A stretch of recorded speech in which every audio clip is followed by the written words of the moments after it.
إِنَّا أَنزَلْنَا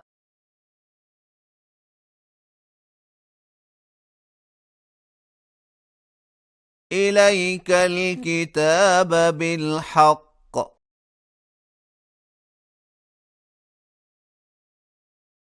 لِتَحْكُمَ بَيْنَ النَّاسِ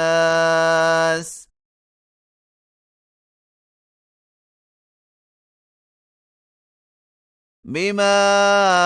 أَرَاكَ اللَّهُ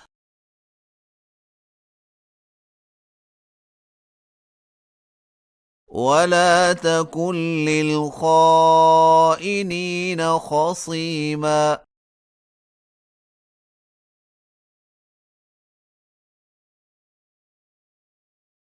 وَاسْتَغْفِرِ اللَّهَ إِنَّ اللَّهَ كَانَ غَفُورًا رَّحِيمًا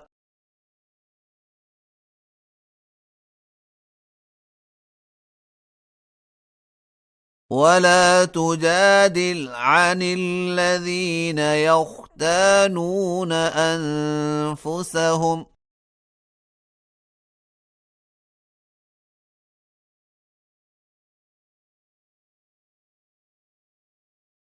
إِنَّ اللَّهَ لَا يُحِبُّ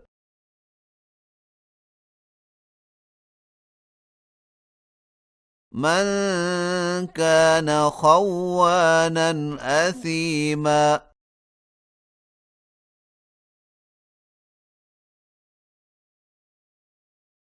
يَسْتَخْفُونَ مِنَ النَّاسِ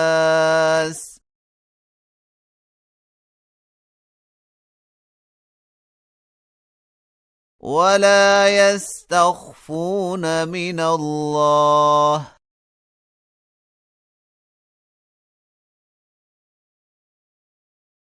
وَهُوَ مَعَهُمْ إِذْ يُبَيِّتُونَ مَا لَا يَرْضَىٰ مِنَ الْقَوْلِ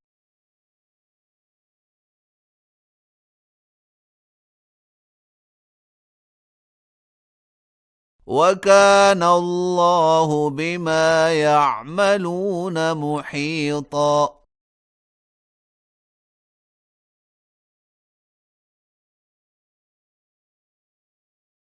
هَا أَنتُمْ هَٰؤُلَاءِ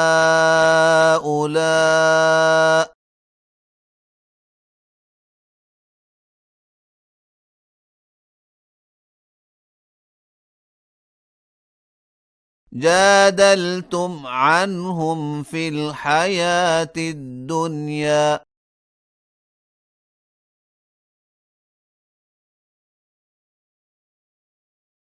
فَمَن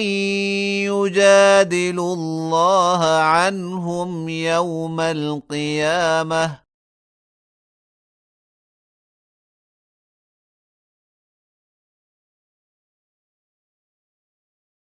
أَمَّن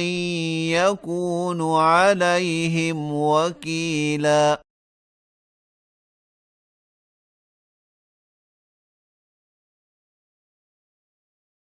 وَمَن يَعْمَلْ سُوءًا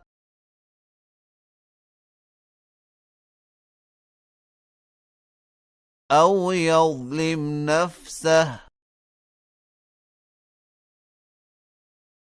ثُمَّ يَسْتَغْفِرِ اللَّهَ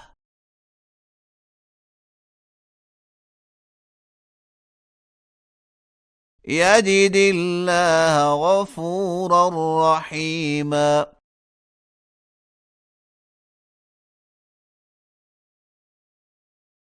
وَمَن يَكْسِبْ إِثْمًا فَإِنَّمَا يَكْسِبُهُ عَلَىٰ نَفْسِهِ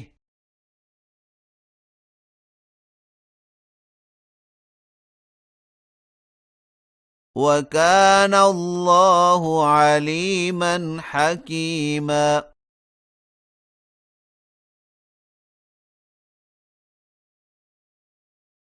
ومن يكسب خطيئة أو إثما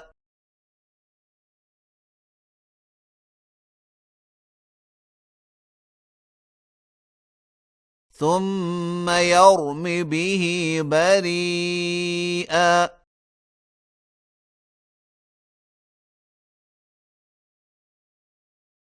فقد احتمل بهتانا وإثما مبينا